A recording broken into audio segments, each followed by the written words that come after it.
everyone. Welcome to another edition of the Psych Monologues. I'm Dr. Ray Mitsch, your host, and it is, we're already in June. 2 weeks pass, and it passed way too quickly, and I apologize. I don't know what the schedule is going to be over the summer, so it's going to be catch as catch can in terms of live episodes and some recycling of some older episodes that were particularly of interest. A lot of people listened into it. So it's going to be interspersed because I've got a kind of a stutter step travel schedule all the way through the 4th of July, and then things will settle down a little bit. I am heavily into the middle of a writing project, which I am pretty excited about, and I hope you all will be too at some point. But I am plowing my way back into the world of grief and grieving in this new book project, and it's pretty fun to write. Actually, it's a very different genre for me. It's not as propositional and teaching like as so many of the other. I don't know.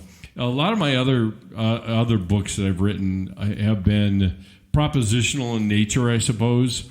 My last grieving book was really the last one I wrote, and that was, 23, almost 30 years ago. Oh, good Lord. Almost 30 years ago. It was published in 1993, so we're coming up on, 30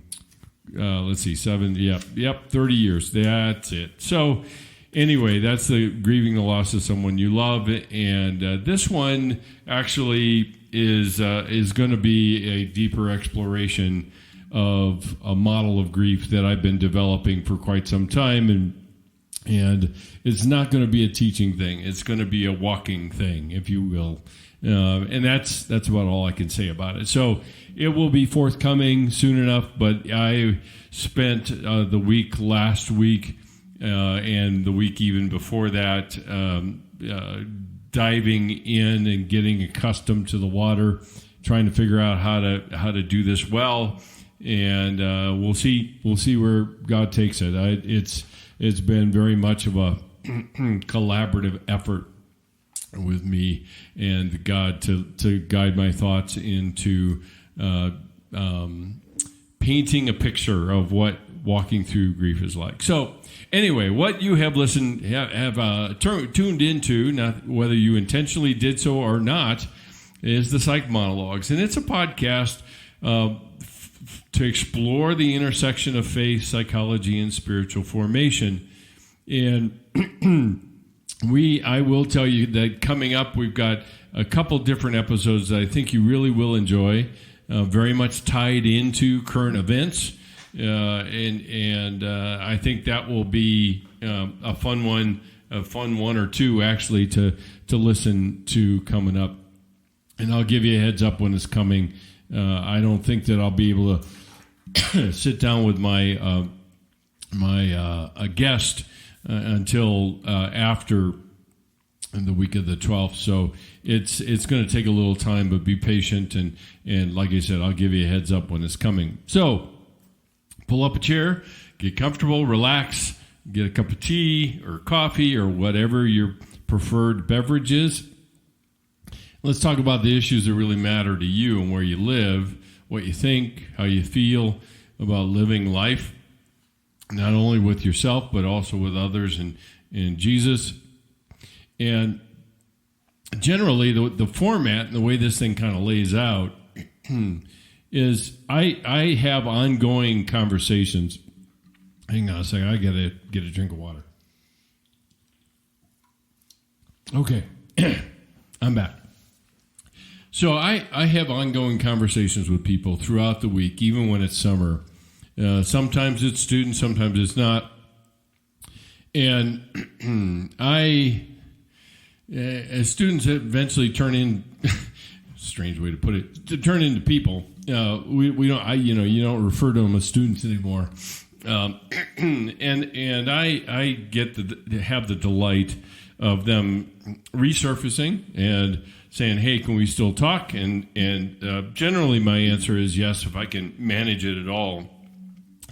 And what caught my attention, and I think this very much ties in to the topic areas that I've been kind of wandering through off and on, and there are lots of these episodes that are probably more psychology than they are anything, and some of them are more spiritual formation and faith, and then some of them are a mashup that it grab my attention and get me thinking about how this impacts, our spiritual journey, my spiritual journey, your spiritual journey, in terms of just being real.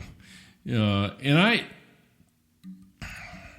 I've noticed something when I am talking to people, and oftentimes, particularly early on, they may not know me very well. They may, and when I say they, it can be anybody, whether it's just a person in general that I talk to, or whether it's one of my students. What I've noticed is, oftentimes I'll ask a question to clarify something they just said, or to get more information. Now, getting more information is pretty easy to figure out how to go about answering that for most people. But if I ask a question to try to clarify something with them, then generally I'm kind of checking things out. And it seems like at the minute I ask the person, whatever the question might be. So, and a lot of times my questions come in the form of, so let me make sure that I know what you're talking about. And, it seems like this is the major issue at hand. Am I missing anything, or what? Tell me more about that. And it seems at that moment, the person seems to be searching for what we might call the right answer, rather than giving me the real answer. And I realize that oftentimes, and I think I'll get to this later, but oftentimes these two things are the same thing: the real answer and the right answer. But when we're in a conversation with somebody that we respect a great deal, we're often looking for the right answer because we're unsure about the real answer. And so when I'm searching for the right answer, it really is driven by securing their approval or their understanding, which you can translate into agreement by what I say. And that comes into play when I continue to ask my questions. I continue to press in and poke on things that I don't understand. And it's not terribly uncommon for somebody to say, "So, what do you want from me?" I don't know what you want. And my answer back to them is, I just want you to tell me the real thing. I don't need to know the right answer. See, us Christians oftentimes prefer the right answer over the real answer, because we've already done the job of condemning what the real answer is. And so we edit it out and then substitute in what the right answer is. And the challenge, of course, is how do we say what is real in terms of what we really feel or think? Why is that so hard to do? And it's an interesting thing that I've noticed. It's not unique to the particular generation of people that I'm teaching, at least, but it seems to have grown in intensity and in purpose. Because what seems to be the biggest overriding purpose in talking to another person is managing what they think or what they will conclude about what I'm about to say, rather than saying what's actually there. And granted, not everybody is worthy of, and that may sound a little judgmental, but not everybody has proven themselves trustworthy to tell them the real and raw answer, whatever the question may be. And that's a whole other issue, okay? I think in a lot of cases, the conversations, even the relationships we've gotten ourselves into, has been predicated on we will tell each other the right answer, but we will screen out the real answer because of the degree of shame or the degree of condemnation I feel if I were really to tell what is really there. So what that translates into in terms of our relationships with one another is it translates into our attempts at controlling another person and countering their attempts to control us. And when we're in that kind of tug of war with somebody else, there can be no being known by the other person. It can't be done. Because I am just trying to parry their attempts to know me. Because one, I'm not that convinced that I'm worthy that much of being known. That's a whole other issue that I don't think we drive deeply enough into. Is what drives me in a lot of cases is when somebody shows a very genuine interest in knowing the real person that I am, the real me, if you will. It is almost more disconcerting than somebody who wants to play emotional footsie with me by saying the right thing back to me while I say the right thing back to them. And that happens. That happens in our relationships on a regular basis. I have interactions with people all the time. Sometimes in groups, sometimes in other places. And in a lot of cases, we say the right thing because we know it's right and we want it to be right, but we're not living it in the real world. And that challenge is the very essence of why we are never known. Why we can feel lonely in a whole group of people because we're not willing to take that risk. We're not willing to stick our neck out and be known that way because we can't control. Everybody knows this. I can't control what somebody's going to conclude based on what I say. I can't. And ultimately, when I say I can't control it, then I think it's safe to say, if you're being really honest, I don't trust what they'll do with what I tell them. I barely trust myself with what I do, in terms of what I do with what I know about myself. So the thing I want you to be thinking about is that whatever happens between us, we rehearse it and get to it, and it seeps its way into our relationship with God because we have such a shallow understanding of grace. And so, as crazy as it sounds, we will pray, we will say things that are the right things to say and live very, very differently on the backside of that right answer. And we do it all the time. It's really a natural part of being human, but it also contributes to our fragmented state, where I have talked about on the podcast before, the stained glass self. I create an image for you to consume and know, quote unquote, know, because I'm not really known. What's known is the image I create. But I create an image for you to consume, and then I'm safely ensconced behind it without any risk at all, and I can keep my distance, watch how you behave, watch what you do, what kind of conclusions you make, and then make further conclusions or further efforts to come out. The problem is we get so adept at creating such a compelling image that image before too long, instead of us defining it, it begins to define us. And we think we're it. So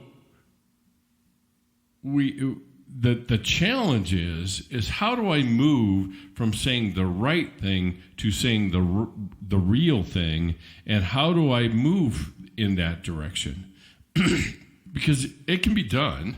I can move in from right to real. And like I said at the beginning, a lot of times these two things can be exactly the same thing. And quite honestly, I think if you look into some of the interactions Jesus had with people, the only people, and I'd have to go back and make sure that I'm not skating on thin ice here, but ultimately, the only people that were completely and unadulterated in their realness about their state were the people that were desperate. They were in desperate straits. They couldn't walk. They couldn't see. Their child was dying, and it's remarkable how it takes things like that to strip away all the right things to say for us to finally get down to saying what the real things really are. That also is what also is true is that when you look into Jesus' interactions with people, what you will find is that the people that were not desperate but were firmly in control of the world that they lived in and the way they did things, otherwise known as the Pharisees, that they always were even judging Jesus' behavior, which was real behavior. Jesus was the ultimate WYSIWYG. And if you don't know that phrase, it comes from the early days of the personal computer, usually connected to the Mac, the Macintosh. And WYSIWYG means what you see is what you get. And he was the ultimate WYSIWYG person. What you saw was what you got. There was no shades of duplicity or anything like that. And I think, quite honestly, that was what made him so threatening. Because the people that saw that and were drawn to that because they really had nowhere else to go, they gravitated to being WYSIWYG people just like him. And so in that sense then, being real and right in terms of their interactions were completely consonant with one another. Completely. So, whenever going back to what somebody might say to me is, what do you want from me? And usually my answer is, just tell me the real thing. Just tell me honestly what is actually just going on. And I kid you not, so often I will get the most mystified look from that person. It's like, you don't want to know what really is going on, because if you knew what was really going on, and this is a subtext, all right? This is what calculations are running in that person's head. If you knew what was really going on, you would make the same conclusions about me that I make about me, and I can't stand having somebody outside of me make the same conclusions that I make inside of me. It would be too much for me to handle. And oftentimes, and again, I think this is part of what made Jesus so disconcerting to people, is that oftentimes the effort becomes one of give it a shot. Give it a shot, and let's just see where this takes us. Because if we live in real time with real answers that are the right answers, all right? They're right because they are completely in line with the reality. That's what makes them right.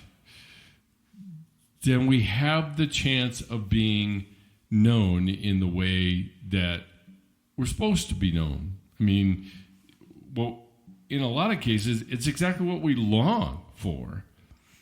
And I've seen this. I've seen this for a long time, and all the times. I long to be known, but I am afraid of allowing you to know me. Because again, the assumption is you will feel about me the way I feel about me.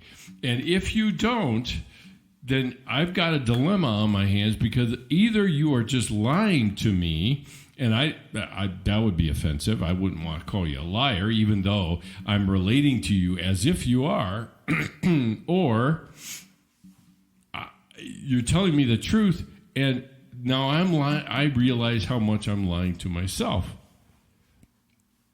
And that gets pretty uncomfortable, because if you've ever been in a relationship where you've been lied to and where somebody has not been honest, you begin to wonder, what is true? So how do I sort out what's true and what's not? That lack of honesty jars the relationship. And take that over into another domain that you may be less comfortable with. I don't know. It may grab your attention, though. Is take that over into your relationship with yourself. If you can't be honest with yourself, how in the world do you expect to change anything? Anything. Brennan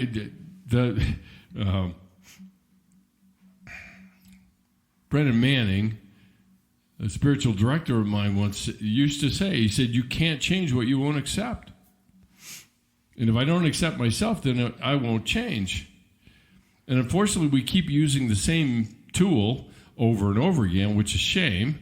If I wasn't such a bad person, I could never do anything good, and I'll never be enough, and I can never do anything right. And if I make myself miserable enough in that feeling, then perhaps at some point in time, I will start to change, because I want to avoid feeling that bad. Humans are not designed to move toward feeling bad.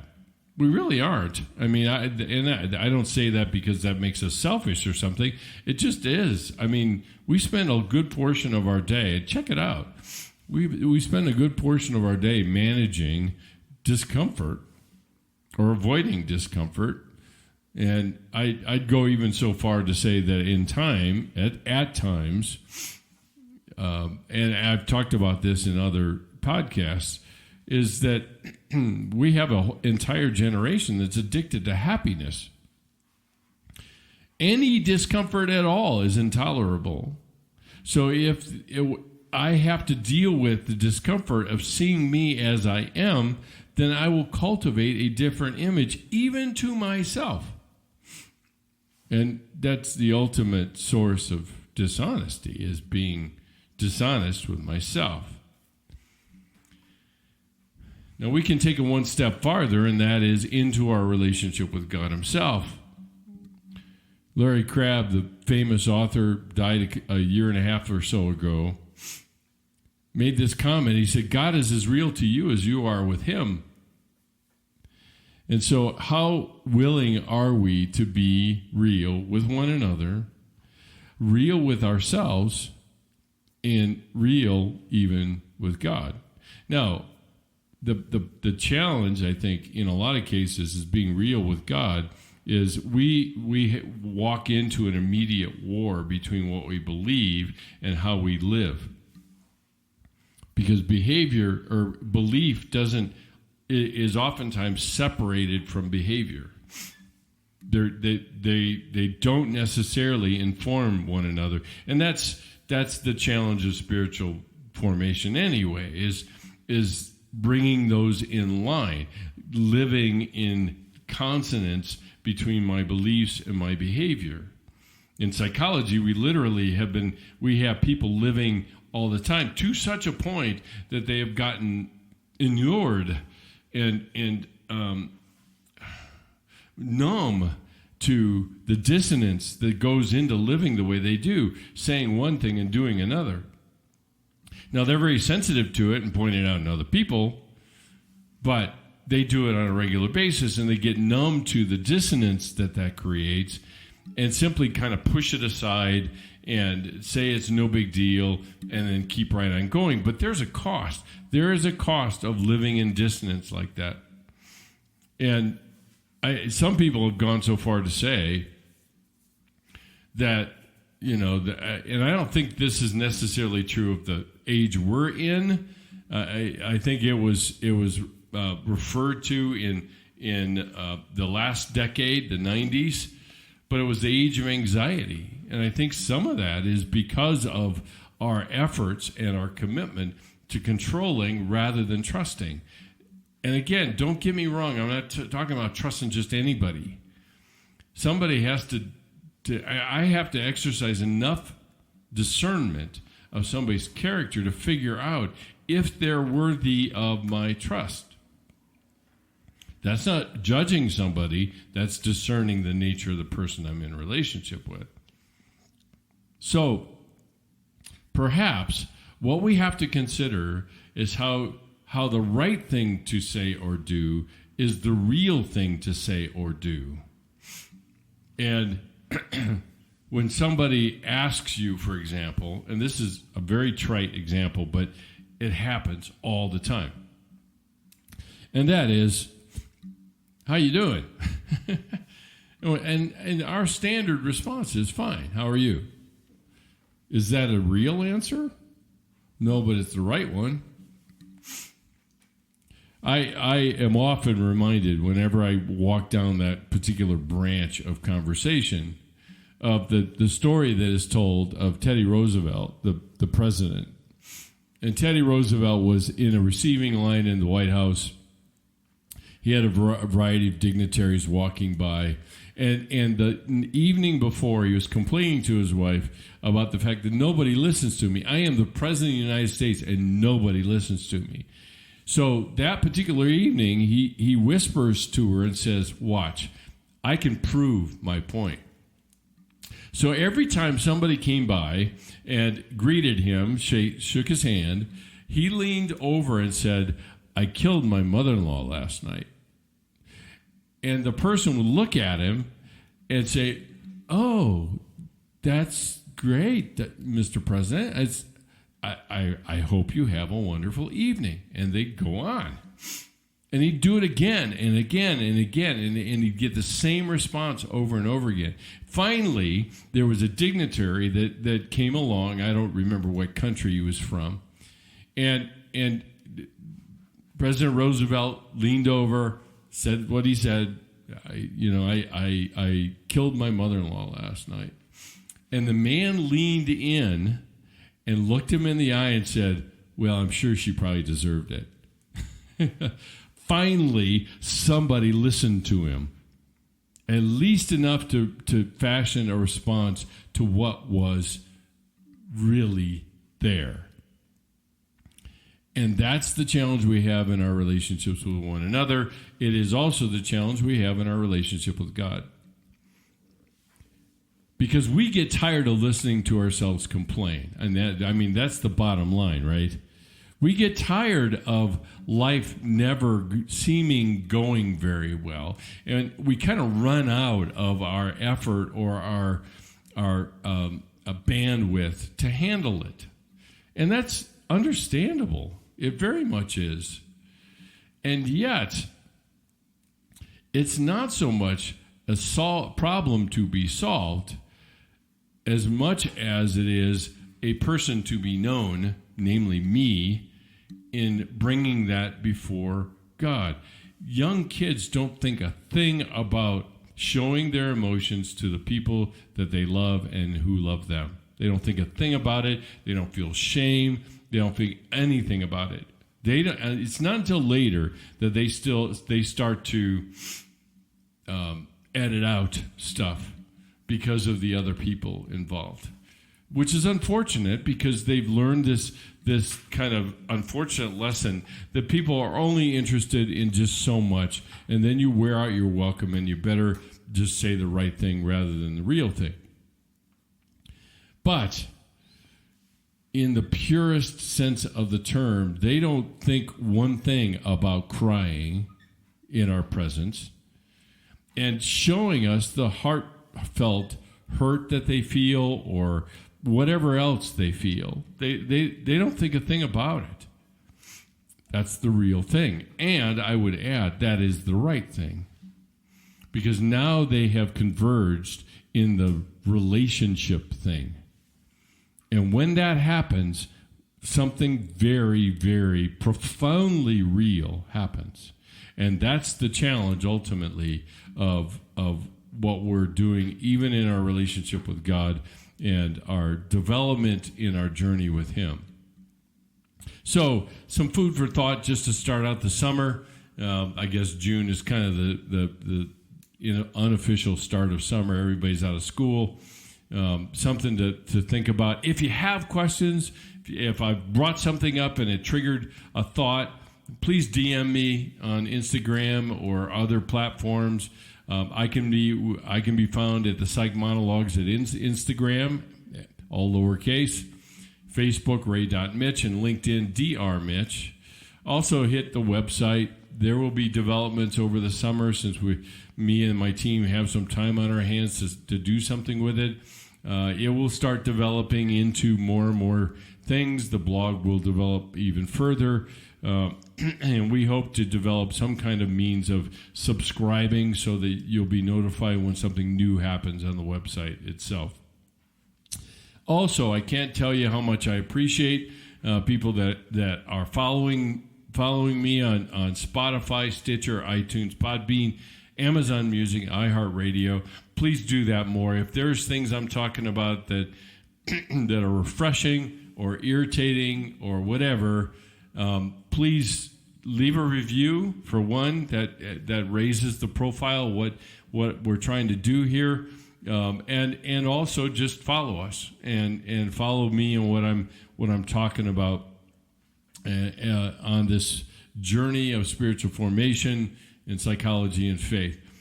If you're interested in partnering with us, we are on the backside of the second silent retreat. We have 2 coming up in the fall.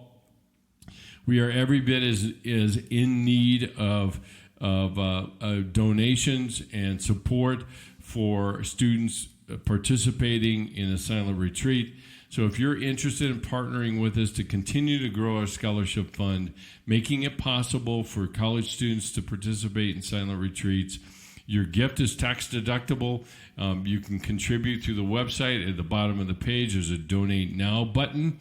Or if you'd like to contribute through check, you can do that as well. Just make your checks out to 1615.tv. You can address your envelope with the same address, 1615.tv, P.O. Box 1777, Castle Rock, Colorado 80104. So that's it for tonight. Thank you so much for joining me. I very much appreciate taking the time you take to listen and to react and give me feedback and continue the conversation about our faith and about the things that we do within ourselves and just engaging in our spiritual journey together. So until next time, love ya. Later.